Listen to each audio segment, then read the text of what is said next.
Namaste, everyone. Let me just start with a little introductory prayer and then we will get going.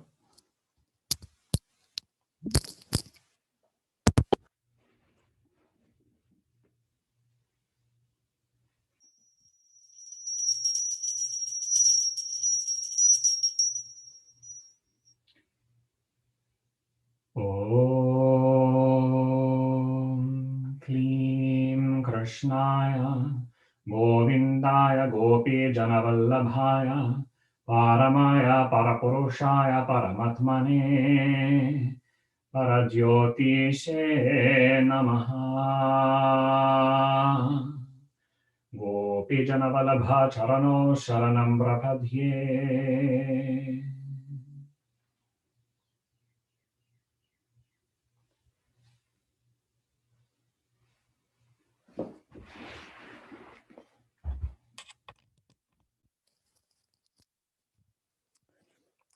Jai Shri Krishna, everyone. We are in Book 5 of the Bhagavatam, starting today with Discourse 17. This is in the middle of the cosmology section, which is some of the main content of Book 5.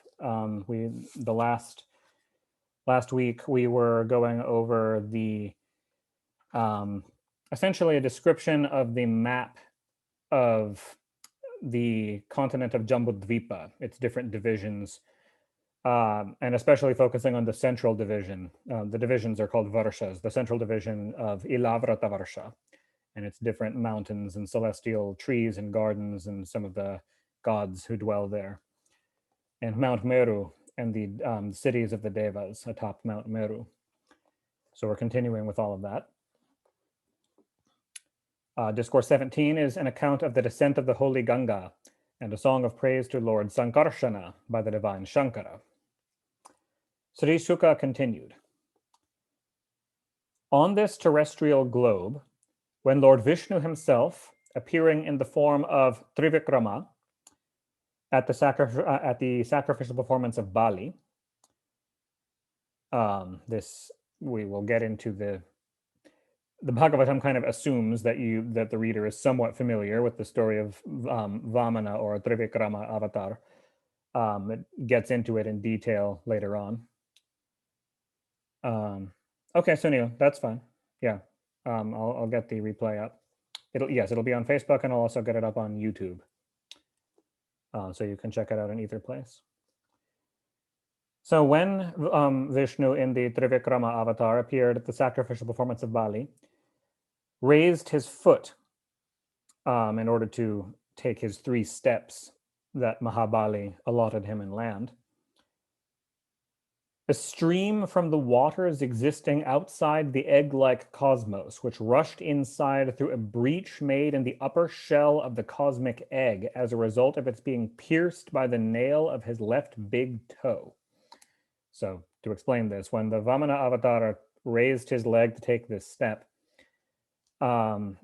he kind of like kicked his leg up to the sky as if to like step over a vast expanse of the cosmos.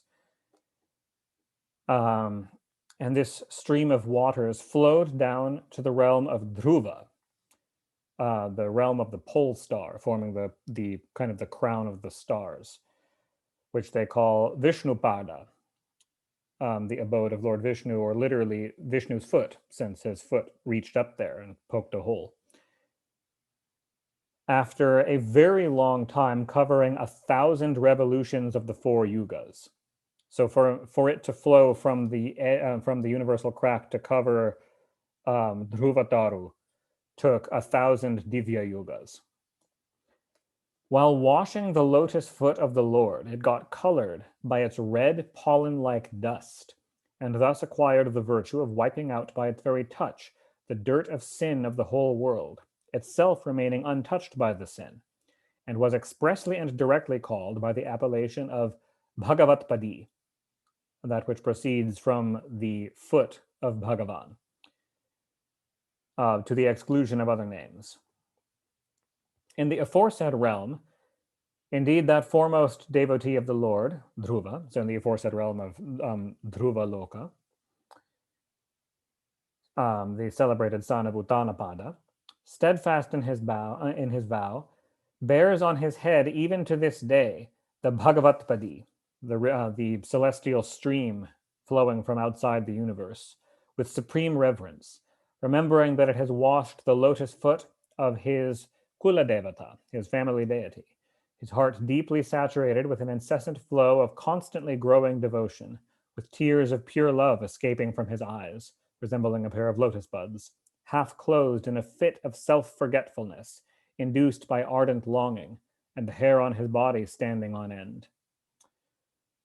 Further on, as the stream continues to descend into the world, the Saptarishis, responsible for the maintenance of the world order and having their abode immediately below Dhruvaloka, where the 7 stars of the Ursa Major, the Great Bear, are located, who know the greatness of this stream, receive it with great reverence, even to the present day, on the tuft of their matted locks, in the same way as the seekers of liberation would hail final beatitude or moksha coming to them, accounting it the supreme reward of their austerities.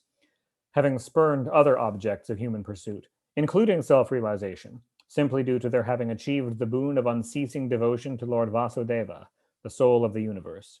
So even though satisfied in their devotion, they were not seeking the goal of moksha, they would accept it if it came to them of its own accord, as being the fruit of their sadhana.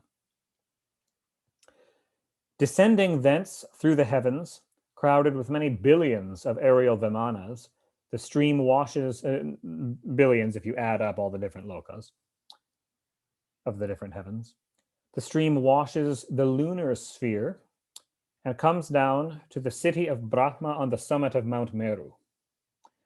Branching forth into 4 streams there, so it lands straight down on the center of Mount Meru, because Brahmapura is on the center of the flat mesa-like top of the mountain Meru, and then it splits into 4 directions, east, south, north, and west.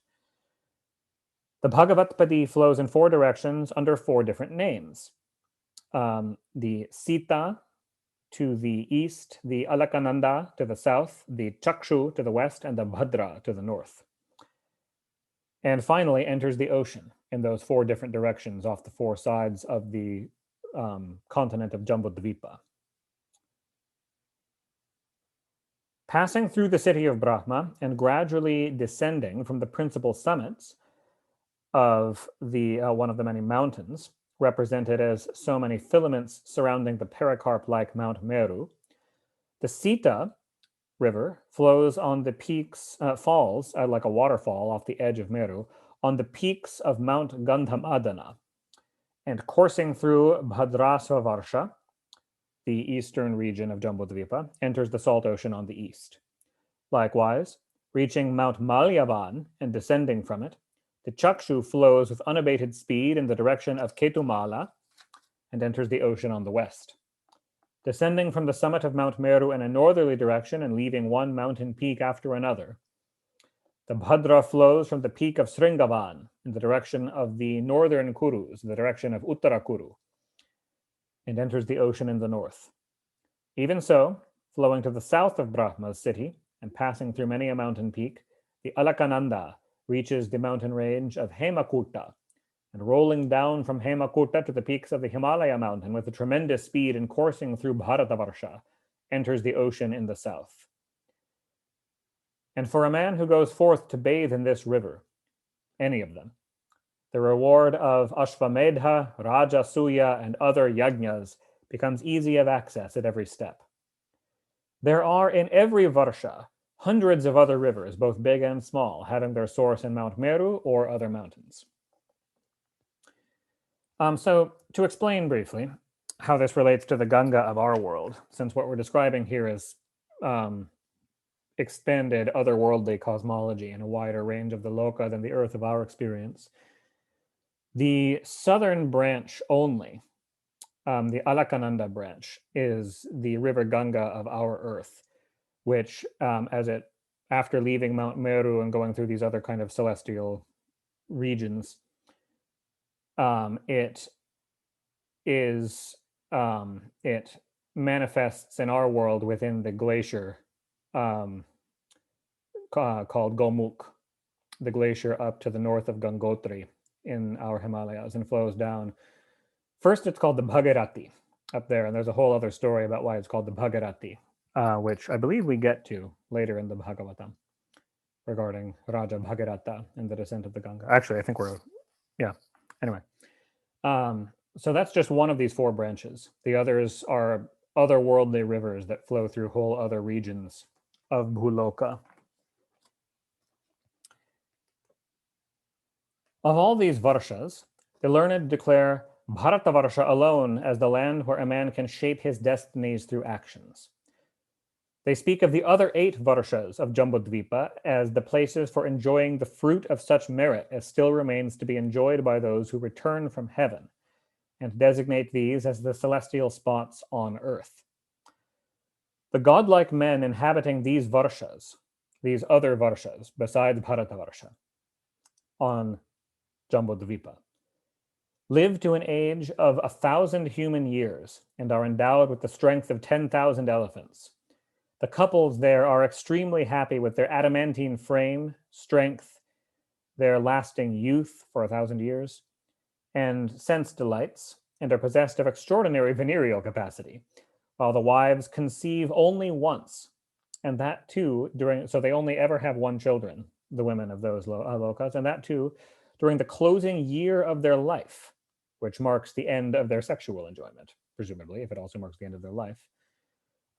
Which is interesting in that it implies that children there never have mothers and that women there never raise children.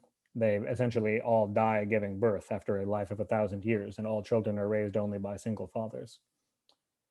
Very different, evidently, from in our world. The conditions prevailing there are the same as that obtained in the Treta Yuga here. Here, indeed, in the precincts of hermitages and the valleys of the principal mountains, evidently not in terms of the strange cycle of biological reproduction, but in terms of general life in tune with dharma and supportive nature and so on. It's equivalent to the Treta Yuga. Constantly. The yugas do not occur over there. Here, indeed, in the precincts of hermitages and the valleys of the principal mountains, forming the boundaries of these varshas, with their picturesque woodlands looking graceful on account of trees with their branches and the creepers supported by them, bending low under the charming load of bunches of flowers, fruits, and tender foliage of all seasons, as well as in the lakes of limpid water, resonant with the noise of swans, waterfowls, karandavas, cranes, and ruddy geese, ravished by the fragrance of diverse species of blooming young lotuses and with the humming of various species of black bees, the lords of gods divert themselves at will with aquatic sports and various other amusements, the chiefs of their respective retinues adoring them with rich presents, and their mind and eyes captivated with the dalliance, smiles, and playful glances charged with love of charming celestial ladies. In all these 9 varshas, including ours, Lord Narayana, the Supreme Person, remains personally present in his manifestations, even today, in order to shower his grace on his devotees. In Ilavrata, the only male is Lord Shankara, the source of this universe. None else who is aware of the circumstances which led to the curse pronounced by Goddess Parvati dare enter this land. How a male attempting to enter it is transformed into a woman, I shall narrate later on. So one of the 9 varshas, Ilavrata, there's an enchantment put over that land by Shiva and Parvati that any living being who enters it will become female. That Shankara or Shiva is the only male who can exist in Ilavrata Varsha. Waited upon by hosts of women, numbering billions and forming the retinue of Goddess Parvati, Lord Shiva, the source of the universe, adores there in Ilavrata Varsha his own cause, the 4th manifestation presiding over destruction, the function of Tamoguna, and known by the name of Sankarshana, of Lord Vishnu, appearing in 4 forms. This refers to the 4, they're called the Chaturvyuha forms of Vishnu, the Vasudeva, Pradyumna, Aniruddha, and Sankarshana. Realizing his presence in the mind in the form of a conceptual image and muttering the following. And here we get the prayer of Lord Shiva. Hail, hail to the infinite Lord Vishnu, the Supreme Person, denoted by Om, and manifesting all virtues, though unmanifest. O adorable one, I adore you, the Supreme Lord, whose lotus feet afford shelter, the highest abode of all divine attributes. You have fully revealed before your devotees your divine form and put an end to their rebirth, while you perpetuate worldly existence in the case of those who are not devoted to you. Who that seeks to subdue his senses would not esteem you, whose vision is not at all colored by the objects of senses, nor by the activities of the mind, even though you witness all with a view to controlling everything, unlike our vision, who have not been able to curb the vehemence of wrath.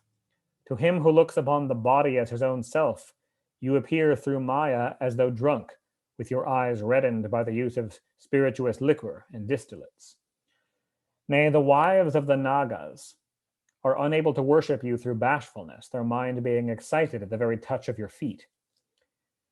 The sacred texts declare you as responsible for the evolution, existence, and dissolution of this universe, though beyond these states yourself, eternal as you are. You never feel the terrestrial globe, lying like a mustard seed somewhere on the base of your 1,000 hoods.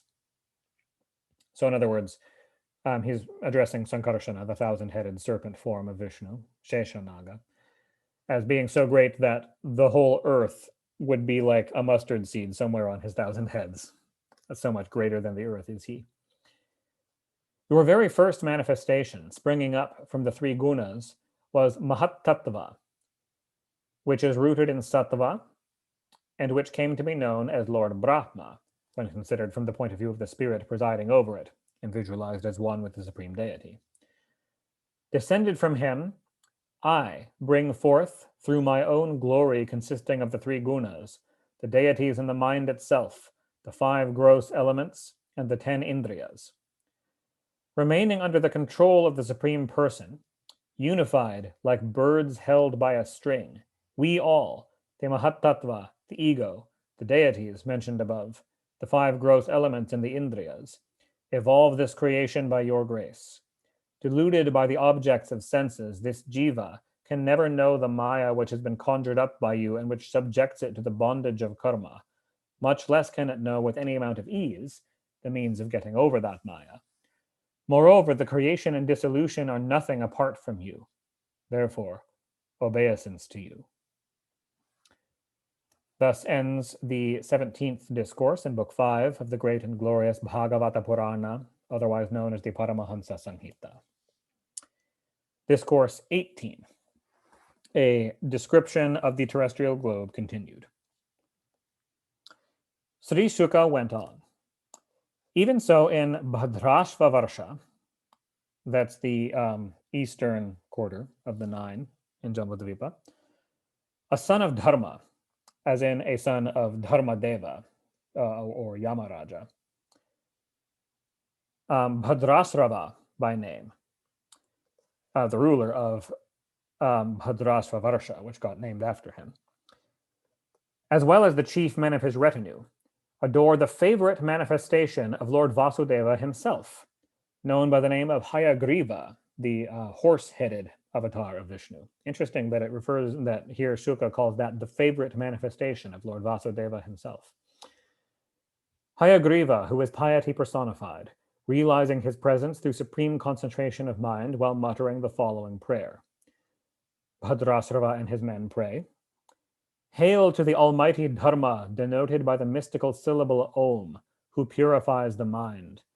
Oh, marvelous are the doings of the Lord, deluded by which this jiva fails to perceive death, though endowed with vision, when he desires to survive, even after cremating his father and son, contemplating evil deeds in order to enjoy the carnal pleasures. The learned have spoken of the world as perishable, while those wise men who have realized the self even perceive it as such. Yet are people deluded by your Maya, O birthless one. Highly wonderful are your ways, and I bow to you, the birthless Lord. The functions of creation, preservation, and dissolutions of the universe have been attributed to you, who are a non-doer and unveiled. This is not surprising in your case, for activity is proper to you, who are everything, and the cause of all effects, while as a matter of fact, you are unconditioned. So he is the cause of all action, but he is not subject to their being bound into the loops of action, which are how karma functions.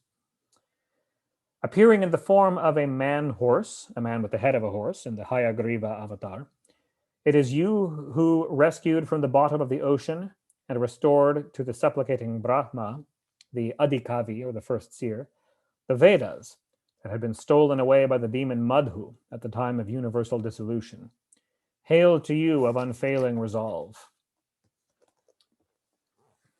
Again, in Harivarsha, another of the Varshas, the Lord abides in the form of Narahari, the man-lion, or Narasingha. The circumstances that led him to assume that form I shall relate later on.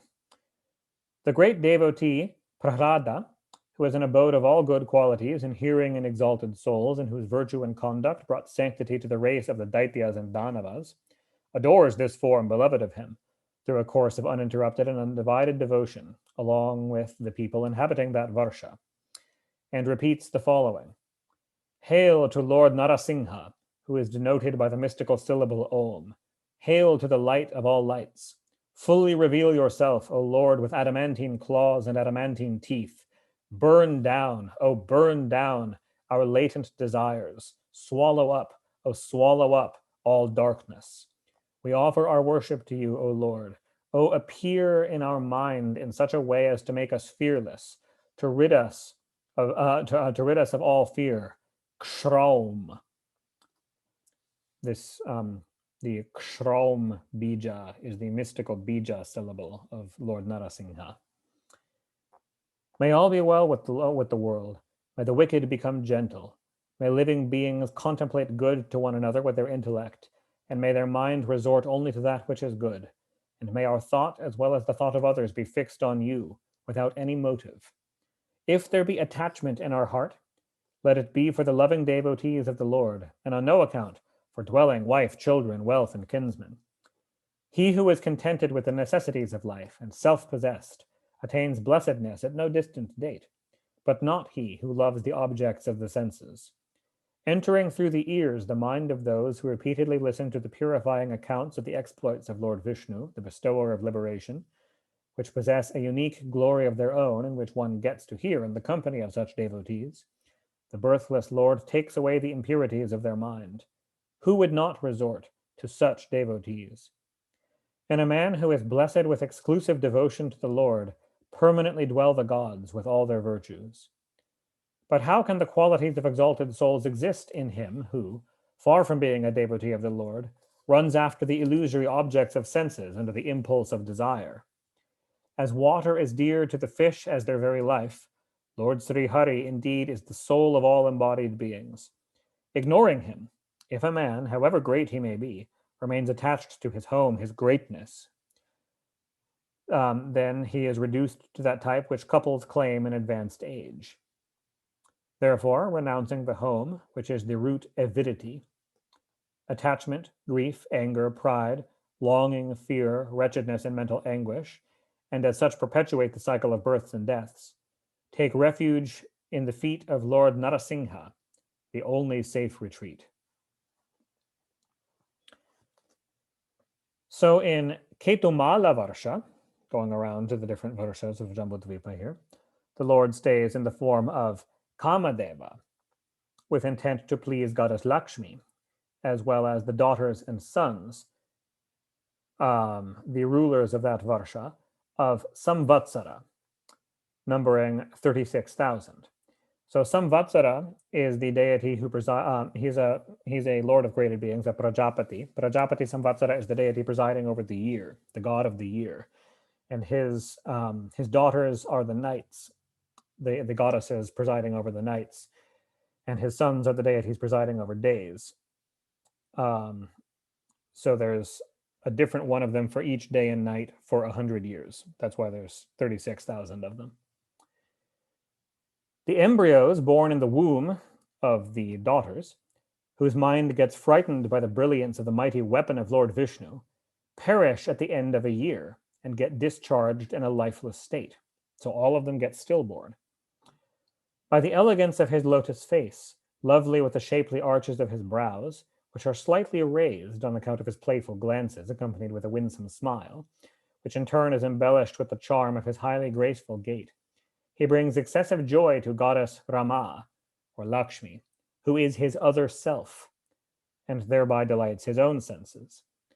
Accompanied by the daughters of Prajapati Samvatsara during the nights, and by their spouses during the daytime, goddess Rama waits upon the aforesaid manifestation of the Lord, an embodiment of his own will, by recourse to supreme concentration of mind, and repeats the following prayer. Hram, Hrim, Hrum. Hail to Lord Hrishikesha, denoted by the mystical syllable Om, distinguished by extraordinary qualities, the ruler of the organs of action and the senses of perception, as well as of the aspects of the internal senses, including their functions and objects, who is manifested in the form of the 16 limbs of the subtle body. The 16 limbs of the subtle body being the mind, the 10 indriyas, and the 5 tanmatras, or the 5 subtle elements. Who is Veda personified, who in the form of food sustains the physical body, who is immortality itself, nay, who is everything, and who is the fountain of strength of mind, the potency of the indriyas, and physical strength. Hail to you, beloved Lord, love personified, both here and hereafter.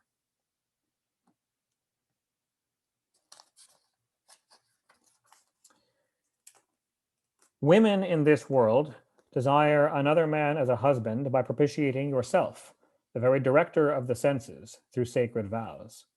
They are surely unable to protect the beloved offspring, wealth, and life of these women, they, the mortal husbands, since they are anything but independent themselves. He alone is a master in the real sense, who has no fear from any quarter himself, and is able to protect on all sides a person stricken with fear. You are the only Lord, since you account no other joy higher than the realization of your own blissful nature. Otherwise, there would be fear from one another. She who exclusively desires, if you were not in a supreme position, essentially. She who exclusively desires to adore the lotus feet of such a Lord in you succeeds in attaining all the objects of her desire. If, on the other hand, you are worshipped and approached with a longing to secure from you her sought-for boon, you bestow that boon alone, with the result that on the said object of her longing being destroyed, she feels much afflicted, O Lord. Brahma, the birthless creator, Lord Shiva, the all-powerful, Devas, Asuras, and the like, whose mind is attached to the objects of senses, practice severe austerities for winning me, but fail to secure me, barring him who is devoted to you, inasmuch as my heart is fixed on you, O invincible Lord. Be pleased, O immortal Lord, to place on my head your adorable lotus-like hand, which you have placed on the head of devotees. You bear me by way of an emblem on your bosom, O adorable one.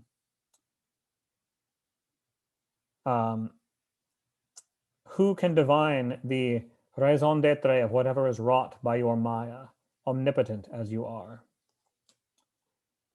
And in Ramyaka Varsha, yet another of the Varshas, the Manu, the ruler of that Varsha, which is where the Manu lives, currently Sradhadeva Manu, or Satyavrata in the previous Manvantara. The ruler of that Varsha adores even now with an unceasing flow of great devotion the most beloved form of the Lord, the most beloved to him, the form of the divine fish, revealed to him before at the end of the Chakshusha Manvantara, and repeats the following. Hail to the Lord as revealed in his very first descent, and denoted his first avatar, the Matsya avatar. Now, this is first within a certain time cycle, first from the perspective of the Manu, not necessarily first from a more cosmic perspective. Hail to the Lord as revealed in his very first avatarana, and denoted by the mystical syllable Om. Hail to him who is an embodiment of Sattva, and who is the very life-giving principle as well as the potency of the Indriyas, the strength of mind and physical strength. Hail to the great fish, Mahamatsya.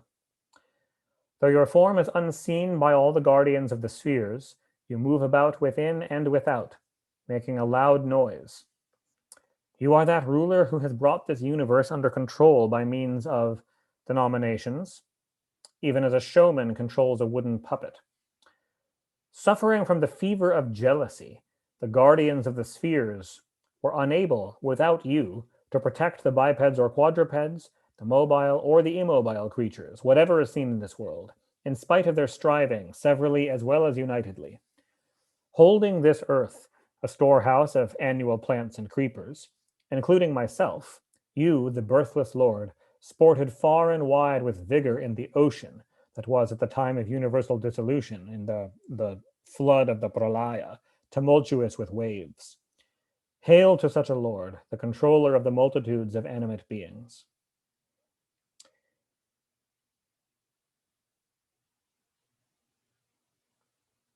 In Hiranmaya Varsha, again, still going around Varsha by Varsha through Jambudvipa,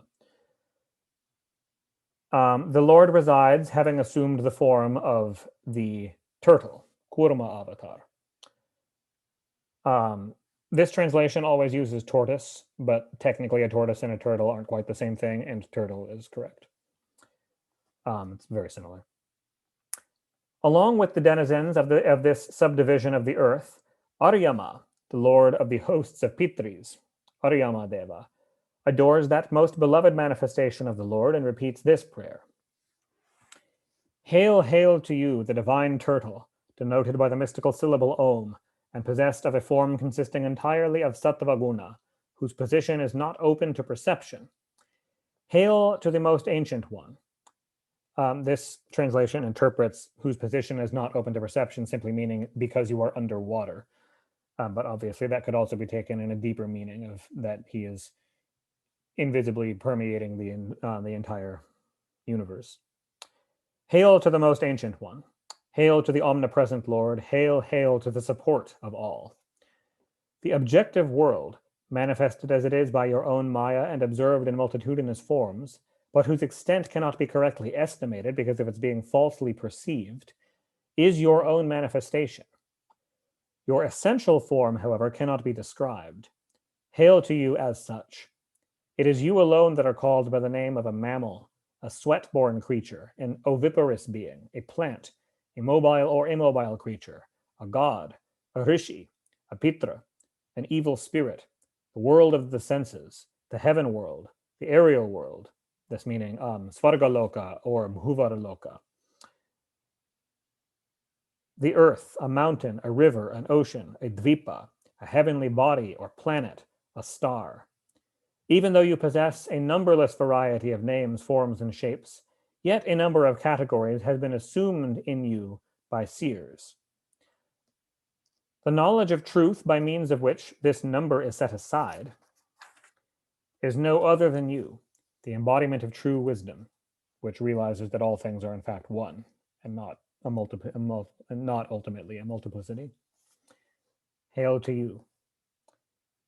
In the land of the northern Kurus, called Uttara Kuru Varsha, the Lord presiding over sacrifices dwells in the form of the divine boar. Along with the Kurus, specifically the Uttara Kurus, they're different from the Dakshina Kurus of the south. This goddess Earth adores him through an incessant flow of unfaltering devotion and repeats the following supremely esoteric prayer. Hail to the divine boar, denoted by the mystical syllable Om, truly known through the mantras, the deity presiding over sacrifices both without and with a sacrificial post. This is two different categories of yajnas. Whose body is constituted of the Mahayajnas. Hail to the Supreme Person. Hail to you who are pure of actions and who manifest yourself only in the last 3 yugas. This reference of who manifests yourself only in the last 3 yugas, meaning in Treta Yuga, Dvapara Yuga, and Kali Yuga, but not in Satya Yuga, is because no yajnas are performed during Satya Yuga.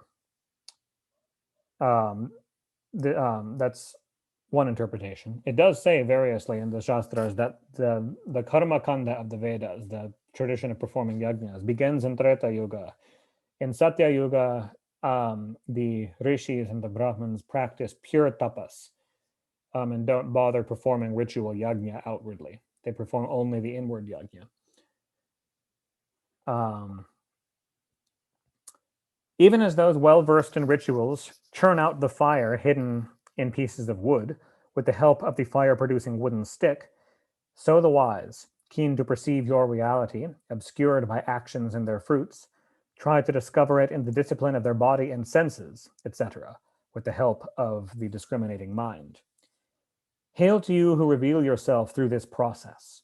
By them whose intellect has become capable of keen discernment through reflection, as well as through the limbs of yoga, you, the Supreme Self, are truly and directly perceived, along with the attributes of Maya, those being the gross elements, the organs of action, the senses of perception, the all-powerful Kala, the time spirit, and the doer, meaning the ego, the sense that there is an I who is the doer of the actions that occur. Hail to you as such, and hail to you whose form is not the creation of Maya. Even as a piece of iron moves due to a lodestone is an old term for a magnet, turning its face toward the latter, meaning turned toward the magnet because of its polarity or attracted to the magnet, depending on the power of the magnet. Your Maya carries on through the three gunas, the creation, preservation, and dissolution of the universe, sought after, though not desired, yourself remaining a mere looker-on. Hail to you, the witness of the three gunas, as well as of the karmas. I bow to that omnipotent Lord who, having assumed the form of the divine boar, the cause of the universe, and placing me on the end of your tusk, emerged through the entire depth of the deluge water from its very bottom, sporting like an elephant, and crushing to death in an encounter the demon who stood as if a rival elephant. Thus ends the 18th discourse, entitled A Description of the Terrestrial World, specifically a description of the Varshas of Jambudvipa, some of the Varshas of Jambudvipa, and Book 5 of the great and glorious Bhagavata Purana, otherwise known as the Paramahansa Sanghita. Discourse 19, the description of Jambudvipa concluded. Sri Shuka continued, in Kimpurusha Varsha, that foremost devotee of the Lord, Hanuman, who takes great pleasure in remaining by the side of his Lord's feet, adores with unremitting devotion, along with the Kimpurushas. So the Kimpurushas, I've mentioned a couple times when they come up, but they're somewhat obscure beings. The Kimpurushas, they're also called Kinnaras. They're similar to Gandharvas or Apsaras, but Kimpurusha or Kinnara in Sanskrit literally means, it's actually, the word is in the form of a question grammatically in Sanskrit. Kimpurusha or Kinnara means kind of like what man or man question mark, or like in the case of Kinnara, or it can also grammatically be Kinnari. It means like man woman question mark. They're a race of spirits of kind of celestial minor devas who are all of Tritiya Prakriti gender. None of them are straightforwardly men or women. All of them are mixed gender beings or transgender beings. So Hanuman, who is not a Kimpurusha, but he lives in Kimpurusha Varsha, and he, along with the Kimpurushas, adores with unremitting devotion the most ancient person in the form of Lord Sri Rama, elder brother of Lakshmana, and the delighter of Sita. Accompanied by Arshti-shena, that's a chief denizen of Kimpurusha Varsha, one of the leaders of the Kimpurushas, Hanuman listens with great interest to the most auspicious story of his divine Lord, sung by the Gandharvas, that being, of course, the Ramayana, and himself repeats the following. Hail to the glorious Lord, denoted by the mystical syllable Om. Hail to him who is possessed of noble characteristics and an ideal character and conduct. Hail to him who fully disciplined his self and followed the wishes of his people. Hail to him who is the touchstone of reputation for goodness. Hail to the Lord who is resplendent with his devotion to the Brahmana race. Hail to the Supreme Person in the form of a great ruler. I resort to him who is of the nature of pure consciousness, the only entity who has by his own divine energy distanced his potency, known by the name of Maya, who is other than this objective world and perfectly serene, who can be realized by those possessed of a pure mind, and who transcends all names and forms and is egoless. The descent of that omnipotent Lord in a human semblance on this earth is really intended to teach mankind, and not merely to exterminate the demon race. Otherwise, how could there be any woes caused by separation from Sita to the Supreme Lord, the soul of the universe, reveling in his own nature? He is the same as Lord Vasudeva, the greatest friend, the very self of wise men, not attached to the three worlds. He could not give way to infatuation occasioned by his consort, nor could he abandon Lakshmana or bring him into exile. In other words, he could not do these things impelled by Maya, caught up in it. He did these things in order to teach the world the ways of the great, or to express his Leela.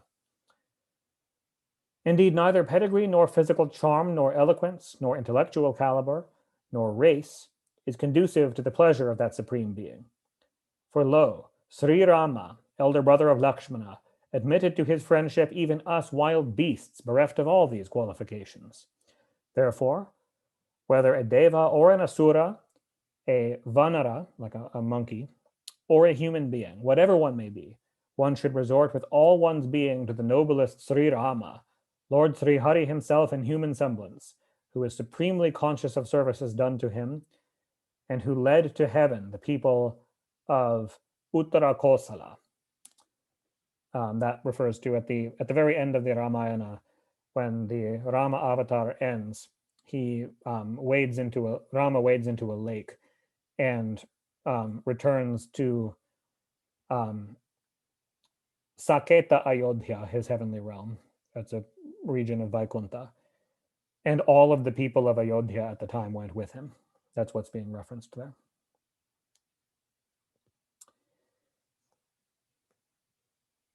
Again, in order to shower his grace on those who have controlled their mind, the Lord compassionately practices in Bharatavarsha under the name, practices tapas, is what he's practicing, under the name of Naranarayana till the end of the Kalpa, his movements remaining unperceived, austerities, which, while enhancing one's religious merit, enlightenment, aversion to the pleasures of sense, yogic power, self-control, and freedom from egotism, lead to self-realization. So this is in his double avatar of the two sages, Nara and Narayana. This is here in our world. In Bharatavarsha, it's in the holy retreat of Badrikashrama, in modern India called Badrinath, up in the Himalayas. Intending to instruct Savarani, Savarani is the next Manu. He already lives and is indeed already an ancient being, but he has not yet been Manu. He's lined up to be the next Manu. Intending to instruct Savarani in the Pancharatra Agama, as well as in Sankhya and Yoga, as taught by the Lord in Shrimad Bhagavad Gita, the glorious Narada, along with the people of Bharatavarsha who follow the rules of Varnashrama, adores the Lord with a feeling of supreme devotion and repeats the following. Hail to the Lord, denoted by the mystical syllable Om, who is given to self-control and is free from the attributes of body and senses, etc. Hail to Naranarayana, the foremost of sages, the wealth of those who have nothing. Hail, hail to the supreme teacher of ascetics of the highest order, and the Lord of those who revel in the self. Again, he sings the following. Hail to him who, though the maker of all this, does not get bound to the functions of creation, etc., who, though invested with a body, is not affected by the attributes of a body, and whose vision, though he is all-seeing, is not tainted by the qualities of that which he sees, who is unattached, pure, and a witness. Indeed, herein, O Master of Yoga, lies the proficiency in yoga, of which the glorious Brahma has spoken. That having given up identification with the body, one should concentrate one's mind on you, who are beyond the modes of prakriti, at the last moment of one's life through devotion. Effort is mere labor on the part of him who, though learned, is afraid of the loss of his contemptible body. Even like him, an ignorant person who is addicted to the pleasures of this world, the pleasures of this world as well as of that, meaning the pleasures of this life and also the pleasures of Svarga, and anxious about his sons, wife, and possessions. Therefore, administer you to us that remedy in the form of loving devotion to you, whereby we may shake off soon, O Lord, who are beyond sense perception, the feeling of I and mine with respect to this contemptible body, which is so difficult to renounce, occasioned as it is by your Maya. Sri Shuka continues, in this Bharatavarsha too, there are a number of rivers and mountains, such as Malaya. Now, Malaya is used in two senses in the Shastras. Most often, Malaya refers to the range of hills down in southwestern India, mostly in Kerala, that the Malayali people and Malayali language are named after. But also sometimes it means Malaysia. The country of Malaysia is a kind of Latinization in English. They actually still call it Malaya. That land anciently spoke Sanskrit, and its Sanskrit name was also Malaya. So there's two different mountains, Malaya, one in India and one in Malaysia. Mangala Prastha, Mainaka, Trikuta, Rishabha, Kotaka, Kollaka, Sahya, Devagiri, Rishyamukha, Sri Shaila, Venkata, Mahendra, Varidhara, Vindhya, Shuktiman, Rikshagiri, Pariyatra, Drona, Chitrakuta, Govardhana, Raivataka, Kakubha, Nila, Gokamukha, Indrakila, and Kamagiri, and other hundreds and thousands of mountains. That's just a list of a bunch of mountains that are in Bharatavarsha. And there are countless big and small rivers flowing from their sides. The people of Bharatavarsha touch with their body, too, the water of these rivers, which purify them by their very names.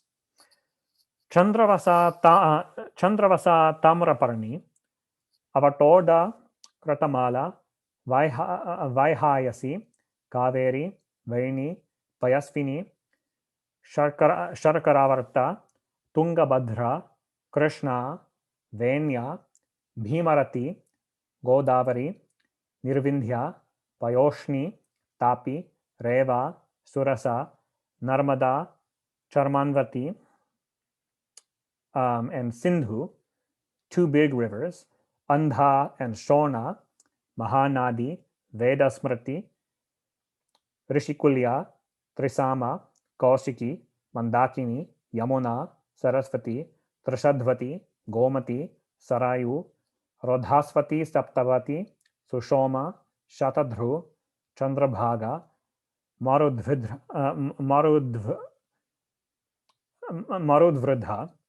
Vitasta, Asikni, and Vishva are the principal rivers of Bharatavarsha. It is by men born in this Varsha alone that manifold states of existence, celestial, human, and infernal, are earned for the soul through the actions of a sattvika, rajasika, and tamasika character, respectively, performed by themselves. For all forms of existence can be attained by all according to their actions, and final beatitude can also be achieved by discharging the duties prescribed for each varna, or grade of society, final beatitude through karma yoga. Final beatitude, which consists in an incessant flow of motiveless devotion to Lord Vasudeva, the Supreme Spirit, the inner controller of all living beings, who is free from partiality, is beyond the range of speech and has nothing to rest on. It appears only when close association with the servants of Lord Vishnu is had, which is possible only when the knot of ignorance, the occasion for the various states of existence, is cut asunder. The Devas too extol human life. Oh, what meritorious deed was performed by them, or may it be that Srihari was pleased with them of his own accord, who have secured birth among human beings in the land of Bharatavarsha, suitable for the service of Lord Sri Vishnu, the bestower of liberation, coveted even by us. What has been gained by us through sacrificial performances, austerities, and sacred vows, charity, and other acts so difficult to perform, or even through the fruitless attainment of heaven, where one gets no opportunity for the remembrance of Bhagavan Narayana, which is eliminated due to excessive gratification of the senses. Securing the land of Bharatavarsha on the part of man with a short lifespan is preferable to the attainment of the abode of those who live for a kalpa, an abode which leads to rebirth after that vast time. For offering the actions done in the course of an instant with their mortal body, wise men attain to the fearless abode of Srihari. That region, be it the abode of Brahma himself, should in no case be resorted to, where streams of nectar in the shape of the stories of Lord Vishnu do not flow, where there are no pious devotees of the Lord living on those nectarian streams, and where there are no sacrificial performances intended to propitiate Lord Vishnu and the Lord of sacrifices, and accompanied with grand festivities in the shape of sacred music and dancing, etc. Those jivas, however, who do not strive to secure immunity from rebirth after attaining birth in the human race, fully equipped with knowledge, capacity for actions leading to knowledge, and substances helpful to such activities, fall into bondage again, like wild birds, disentangled from the fowler's net, yet carelessly sporting on the same tree where they were previously caught. Invoked in sacrifices under diverse names by the people of Bharatavarsha, the same Lord, who is perfect, who is the bestower of blessings, himself gladly accepts the the oblations set apart in proportions and poured into the sacrificial fire for being conveyed, with reverence according to the correct procedure, while reciting the sacred text consecrated to the deity invoked, and with regard to the substance, which is different in the case of different gods. True, the Lord grants men's prayer implored by them, but he certainly does not confer the real boon, as their supplication is renewed not long after their prayer is granted. In other words, even if they get the fruit of their yajna, soon they will again have unfulfilled desires. To them who adore him, seeking nothing, he vouchsafes of his own accord his own lotus feet, which satiate longings. If there is religious merit following from a good sacrifice duly performed, a religious discourse properly delivered, or any other act done by us, still left to our credit after enjoying the pleasures of heaven, oh, let us be blessed with an incarnation in the Ajanabhavarsha. This is another name of Bharatavarsha, endowed with consciousness, inasmuch as Srihari extends blessings to those who worship him. So there's a footnote here explaining that Ajanabhavarsha, Bharatavarsha was previously called Ajanabhavarsha. After Emperor Bharata ruled it was renamed Bharatavarsha. So this prayer of the Devas is evidently being quoted from before that, back when it was still called Ajanabhavarsha, or else maybe they're still just using the old name. Perhaps in Sanskrit, Ajanabhavarsha, the word fit the poetic meter better than the name Bharatavarsha. Or anyway, they mean the same thing. Sri Shuka went on. Some, O king, speak of 8 minor dvipas comprised in Jambudvipa. So in other words, minor islands around Jambudvipa that are considered to be part of Jambudvipa rather than part of any of the other great dvipas, but separate from the mainland, and brought into existence by the sons of Rajasagara while digging up this globe on all sides in the course of their search for the horse. This is a whole story that we'll get to later in the Bhagavata. These 8 minor dvipas that surround Jambudvipa are known as Svaranaprastha, Chandrashukla, Avartana, Ramanaka, Mandaraharina, Panchajanya, Singhala, and Lanka. In this way, the division of Jambudvipa into Varshas has been described to you, a jewel among the descendants of Bharata, even as I was told by my guru. Thus ends the 19th discourse entitled A Description of Jambudvipa, in Book 5 of the great and glorious Bhagavata Purana, otherwise known as the Paramahansa Samhita.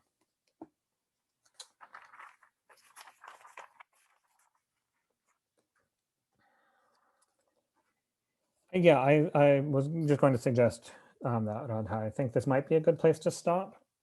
The next one gets into, this whole thing was a description of Jambudvipa. The next one gets into a broader description of other dvipas. So I think that's a good place to pause for today.